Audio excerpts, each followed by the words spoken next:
It's Thursday, May the 7th. We're studying 2 Peter. We are in verse 10 today, at least half of it. Let's take a look at the context. Remember where we've been. The topic, of course, is false teachers, as you remember.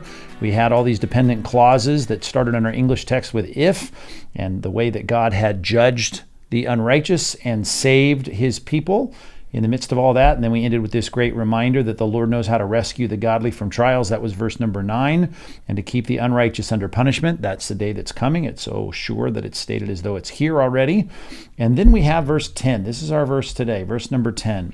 And especially those who indulge in the lust of defiling passion and despise authority. Now you'll notice right here we have a brand new paragraph starting with bold and willful.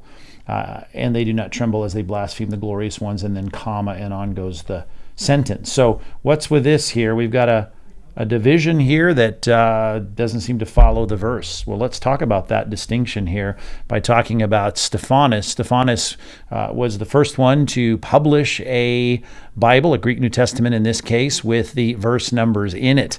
And that was back in 1555. And when he came out with his Greek New Testament, it had numbers, and that was very important in terms of being able to find a verse. We talk about turning to 2 Peter chapter 2, verse 10.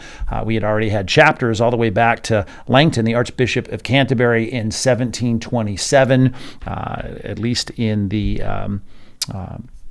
Scriptures dividing him into chapters, and it was popularized in the Wycliffe Bible back in the 14th century. But we have now in 1555, and you can think about the time we were in at that particular time in history, and we have now verse numbers. Well, sometimes those verse numbers don't come at a great time here.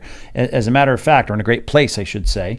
As you'll see here, in remembering our context, if you go back, let's look back at it real quick. If you go back to where we've been, we're talking about all these Old Testament examples, and we have here about the people, especially those, it's looking back, the antecedent to that pronoun there is dealing with all these Old Testament folks who had indulged in the flesh and defiling passions and despised authority. All that refers back up to where we've been. And now he's going to talk about bold and willful they, and the they here starts to talk about the current false teachers of the day. So that really does come at a bad spot. That's why we're only going to deal with half of verse 10 right now.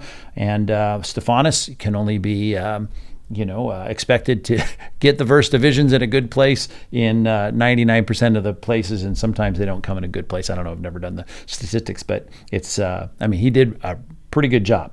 And so we're thankful to him. Actually, the chapter divisions sometimes come in bad spots, but nevertheless, enough of that. We've only dealt with that for the last 500-600 years of the church. Let's deal with what we're talking about here, and we'll really only deal with the first half rather of this passage.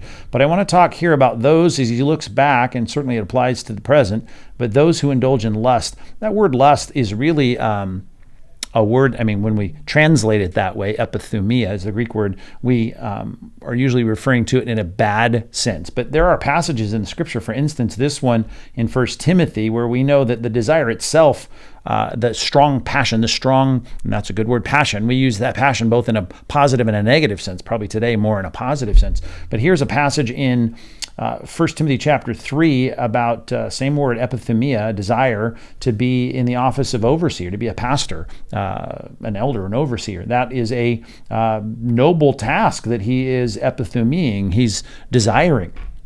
So we got to define it by the context. And in this case, of course, we're talking about something that is defiling. Let's look at that, first of all, just in terms of what it means, in terms of the stain. And in the Old Testament, to be ceremonially stained or unclean, that was a really important thing. Even in the New Testament, we see the New Testament leaders here, the Pharisees, as they led Jesus to the house of Caiaphas, and it says they went to the governor's headquarters, when they led him from, I should say, the house of Caiaphas, to the governor's headquarters. And now we've gone from the Jewish leader, Caiaphas, the high priest, to the Roman leaders. It was early in the morning, and they themselves did not enter the governor's headquarters so that they would not, here's our word, defile themselves so that they could eat the Passover. We're talking about ceremonial uncleanness here, but that obviously is the picture of the ceremonies looking at something more significant, right? And as Jesus made very clear, he came to fulfill all those ceremonial laws, as with the book of Hebrews, the book of Galatians, conscience is all about. And all of those things, as we use that word to talk about being stained or unclean, what we're really dealing with and what's of concern, the moral law of the Old Testament, that is obviously all reaffirmed in the New Testament, has to do with moral issues of sin. And here it speaks of Jesus in Hebrews chapter 7. It says, it was indeed fitting that we should have such a high priest, speaking of Christ, of course. He's holy, right? Morally perfect, innocent. And here's the word right here. Same word, only with a negation in front of it. Unstained. He's not unclean. He's unstained, separated from sinners and exalted above the heavens. So we're dealing with, obviously in this passage, desires to do something sinful, something that would stain us morally before God. And then this particular word here, passion. 1 Peter chapter 2 talked about passion, and this really is the word sarke, or flesh, is reminding us that there are earthly or base or earthbound kinds of desires that we have that are not neutral. They are things that are going to lead us into staining ourselves morally. And he talks about the fact that that is going to be, and here's the same word, by the way, epithemia here, of the same word translated passion here, flesh. I know we're dealing with English, so it's hard to see all this, but the idea here of you have to abstain, we have to fight the passions of the flesh, right? These are the desires of the flesh, which he makes very clear in our passage. These are staining, defiling. We're talking about the bad desires that wage war against your soul. We got to keep our conduct among the Gentiles honorable, so that helps define what we're talking about here. It's not just about eating lunch today if you're hungry. So that they who speak against you as evildoers, they may see your good deeds. It's the opposite of fulfilling all the desires of the flesh and glorifying God in the day of visitation. So if you took a night's sleep, that would fulfill your desires of your flesh. If you had lunch, that would fulfill the desires of your flesh. But we're not talking about those. We're talking about things that are dishonorable, things that are evil, things that are the opposite of good deeds. And so in this passage, we're talking about the strong desires that you have that are fleshly. Doesn't mean that every fleshly desire is a bad desire. It just means it's going to be one that defiles you, that stains you morally before God. And those are clear. Our conscience bears witness to that. The scripture bears witness to that. And so we understand what we're dealing with here, and that is the defiling of our relationship with God, our sanctification, falling into sin in a way that defiles our flesh. And the whole point is, we're talking about those, the Old Testament examples that obviously are going to be paralleled to the New Testament false teachers that Peter's concerned about. They don't just fall into it, as I just said, talk about the Christian life. Look at this phrase here. They indulge in it, which again is another interesting translation of the Greek sentence here. It has to do with to follow after, to chase after, to go after. It's a stronger word than stumbling or falling. It's the word of going after, indulging in it. It's a decent translation with the idea of something where you're chasing after it.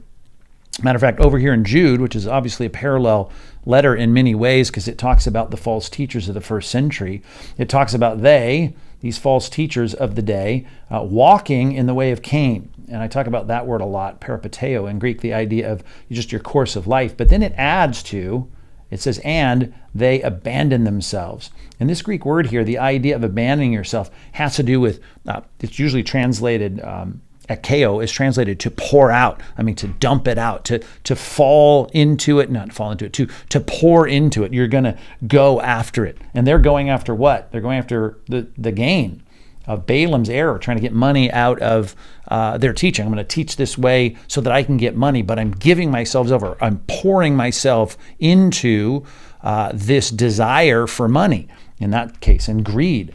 And then they perished in Korah's rebellion. And you can see both of these themes in 2 Peter. Obviously, the false teachers motivated by money, as we see in our passage. We've seen it here throughout, things that would indulge the desires of the flesh that go with that money. And then here you can see defiling or despising authority, rather, which again has to do with Korah's rebellion back there in the Old Testament, the book of Numbers, when they rebelled against Moses' leadership.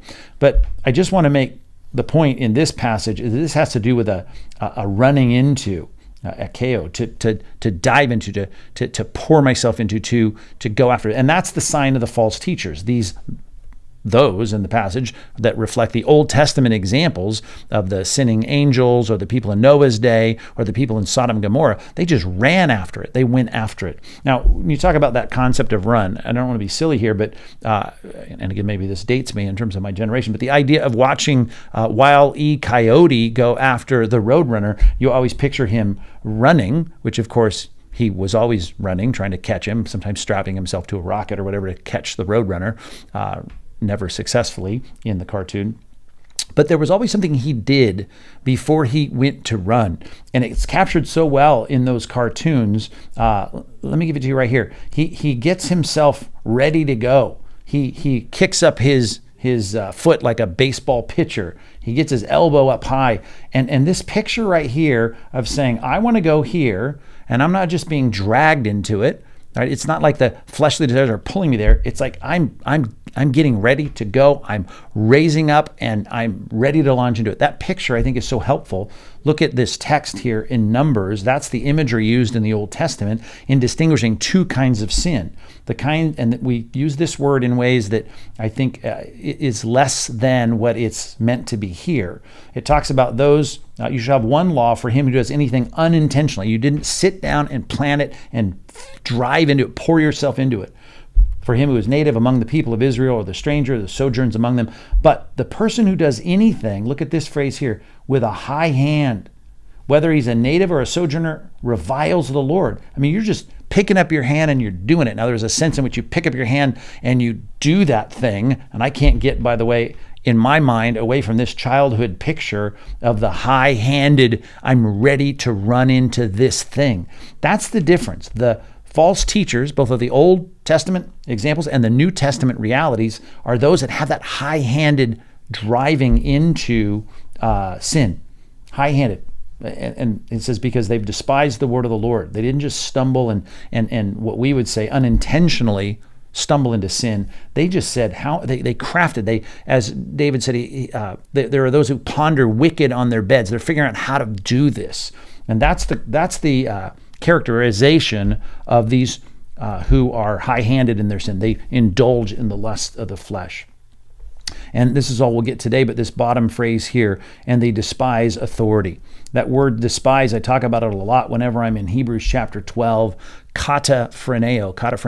Kata means down, phreneo to think or to ponder, and it's used here when Jesus is our great example of despising the shame of the cross. He endured the cross, hupomene, hung in there and did what he should do, and he was kataphreneoing the shame of it. Right? He's going to be naked, hanging on a Roman execution rack, and God, of course, rewarded that, seating him at the right hand of the throne of God. At least that's the crown after the cross. But we're to look to him as our example, kataphreneoing the shame. So despising something is something that's here that is a reality, like how shameful dying on a cross is, and thinking less of it, looking down on it, considering it a small thing when it's really a big thing.